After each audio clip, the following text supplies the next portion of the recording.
Assalamualaikum warahmatullahi wabarakatuh. Apa kabar anak-anak? Semoga dimanapun kalian berada, kalian senantiasa sehat dan tetap semangat pastinya. Ya, pada kesempatan kali ini, channel Madrasah Bersama akan membahas tentang kalimat utama dan ide pokok. Selamat belajar! Yang akan kita bahas adalah paragraf. Ayo, ada yang tahu apa itu paragraf? Nah, paragraf adalah rangkaian kalimat yang disusun secara sistematis yang memiliki sebuah ide. Paragraf dicirikan dengan kalimat yang menjorok ke dalam dengan jarak tidak lebih dari 6 ketukan atau adanya jarak antara satu paragraf dengan paragraf selanjutnya. Nah, contoh dari paragraf, yakni tentang sebuah teks yang bertemakan atau menceritakan tentang mudik. Nah, di sini ada paragraf pertama dan paragraf kedua. Dalam sebuah paragraf terdapat satu kalimat utama dan beberapa kalimat penjelas atau pendukung.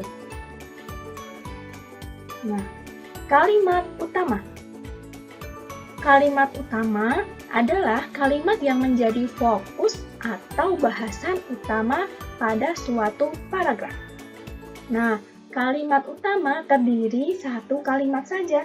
Jadi, di dalam paragraf itu yang terdiri dari beberapa kalimat, hanya ada satu kalimat utama ya anak-anak. Ciri-ciri kalimat utama yakni yang pertama, mengandung permasalahan yang dapat diuraikan lebih lanjut. Jadi, apabila kalimat utamanya terletak di depan, pastinya biasanya ada uraian-uraian di kalimat selanjutnya atau kalimat pendukungnya. Yang kedua, biasanya berupa kalimat lengkap yang dapat berdiri sendiri. Jadi, dalam satu kalimat itu sudah dapat dicerna langsung atau sudah dapat dimengerti tanpa ada kalimat-kalimat selanjutnya. Yang ketiga, dapat dibentuk tanpa kata sambung. Yang keempat, jika terletak di akhir paragraf, biasanya ditandai dengan kata sebagai kesimpulan, yang penting, jadi, oleh karena itu, dengan demikian, atau sejenisnya. Berdasarkan letak kalimat utamanya, paragraf itu dapat dibagi menjadi 3 jenis, yaitu paragraf deduktif, induktif, dan campuran. Apa sajakah itu? Ya, yang pertama, paragraf deduktif. Paragraf deduktif adalah paragraf yang kalimat utamanya terletak di awal paragraf. Selanjutnya, ada paragraf induktif. Paragraf induktif adalah paragraf yang kalimat utamanya terletak di akhir paragraf. Dan yang ketiga adalah paragraf campuran, yaitu paragraf yang kalimat utamanya ada di paragraf awal dan akhir. Paragraf ini diawali dengan mengemukakan kalimat utama, kemudian diikuti dengan kalimat penjelas, dan diakhiri dengan kalimat utama lagi sebagai penegasannya. Dari penjelasan ini, apakah anak-anak sudah mengetahui apa sih perbedaannya paragraf deduktif, induktif, dan campuran? Simak contoh berikut ya. Nah, paragraf deduktif. Paragraf deduktif tadi adalah kalimat utamanya terletak di awal paragraf ya, seperti contoh ini. Jadi, yang digarisbawahi itu adalah contoh dari paragraf deduktif yang kalimat utamanya terletak di awal. Ibu bacakan ya. Indonesia dikenal sebagai negara maritim. Oleh sebab itu, Indonesia kaya akan hasil laut, antara lain ikan dan mutiara. Selain itu, Indonesia juga kaya akan objek wisata maritim. Nah, apabila hanya Indonesia dikenal sebagai negara maritim, stop sampai di situ, dia dapat berdiri sendiri kan, tanpa ada suatu penjabaran lebih lanjutnya. Dapat dimengerti?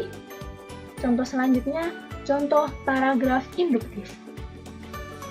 Sepanjang hari, hujan turun dengan lebatnya. Air sungai mulai meluap. Di mana-mana terjadi banjir, bahkan banyak pohon yang roboh dan tumbang. Rupanya, musim hujan sudah mulai tiba.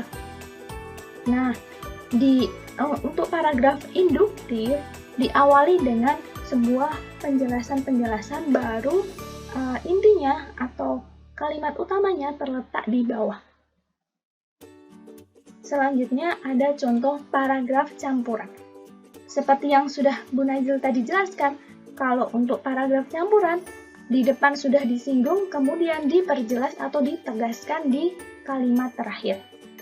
Contohnya, dalam kehidupan sehari-hari, manusia tidak dapat dilepaskan dari komunikasi. Kegiatan apapun yang dilakukan manusia pasti menggunakan sarana komunikasi, baik sarana komunikasi yang sederhana maupun yang modern. Kebudayaan dan peradaban manusia tidak akan bisa maju seperti sekarang ini tanpa adanya sarana komunikasi. Selanjutnya, kita akan belajar tentang ide pokok. Ide pokok ini masih ada kaitan erat dengan kalimat utama ya. Nah, apa itu ide pokok? Ide pokok adalah masalah utama yang dibahas dalam suatu paragraf. Nah, sebuah paragraf hanya memiliki satu ide pokok yang terkandung atau berada di dalam kalimat utama. Jadi, dalam kalimat utama itu ada ide pokoknya. Langkah-langkah menentukan ide pokok. Yang pertama, tentukan kalimat utamanya. Karena seperti yang sudah Bu Nazil jelaskan tadi, bahwa ide pokok terletak di kalimat utamanya. Yang kedua, tentukan predikat dari kalimat utama tersebut. Nah, predikat itu apa sih? Predikat merupakan bagian kalimat yang menandai apa yang dikatakan atau yang dilakukan atau yang sedang dibicarakan dalam teks tersebut. Predikat dapat berupa kata kerja, kata sifat, kata benda, atau kata bilangan dan kata depan. Atau juga dapat merupakan kelompok kata. Contohnya, beli, main, naik, menghadiri, sudah, mahal, 1 juta, dan lain sebagainya. Yang ketiga adalah parafrasekan. Jadi, kita ungkapkan kembali dengan cara lain dalam bahasa yang sama tanpa mengubah maknanya. Baiklah, simak contoh berikut ya. Semenjak harga bahan bakar minyak naik, harga kebutuhan pokok pun ikut naik. Harga bawang merah yang awalnya hanya Rp12.000 per kilogram menjadi Rp18.000 per kilogram. Harga beras yang awalnya Rp8.000 per kilogram menjadi Rp10.000 per kilogram. Harga telur yang awalnya Rp20.000 per kilogram menjadi Rp25.000 per kilogram. Begitu pula dengan harga minyak goreng yang naik tajam, yaitu dari Rp13.000 per kilogram menjadi Rp120.000 per kilogram. Nah, mari kita cari ide pokok paragraf di atas dengan langkah-langkah yang sudah dijelaskan Bu Nazil tadi ya. Yang pertama, kalimat utama paragraf di atas terletak pada kalimat pertama. Sesuai dengan ciri kalimat utama ya, yaitu memuat permasalahan yang dapat diuraikan lebih lanjut. Dengan mempertimbangkan ciri-ciri tersebut, maka diketahui bahwa kalimat utama paragraf di atas adalah kalimat pertama. Berarti kalau kalimatnya di awal atau di kalimat pertama, kalimat utamanya, berarti termasuk paragraf apa anak-anak? Iya, betul. Jadi teks ini merupakan paragraf deduktif. Nah, kalimat utamanya berarti semenjak harga bahan bakar minyak naik, harga kebutuhan pokok pun ikut naik. Sedangkan kalimat penjelasnya adalah sisanya. Yang kedua, menentukan predikat dari kalimat utama tersebut. Nah, dari kalimat itu diketahui bahwa predikat dari kalimat itu adalah kata naik. Nah, setelah kita mengetahui predikatnya, langkah selanjutnya adalah parafrasekan. Jadi, ide pokok dari paragraf tersebut adalah kenaikan harga kebutuhan pokok akibat kenaikan harga bahan bakar minyak. Nah, untuk mengasah kemampuan mengenai kalimat utama serta menentukan ide pokok, berikut ini ada beberapa paragraf untuk latihan nih. Selamat mencoba ya anak-anak. Sekian penjelasan Bu Nazil tentang materi kali ini. Selamat dan semangat belajar ya anak-anak. Jangan lupa like, subscribe, dan nyalakan tombol notifikasinya ya, agar apabila channel ini mengupload video pembelajaran lagi, kalian bisa langsung melihatnya. Sampai jumpa!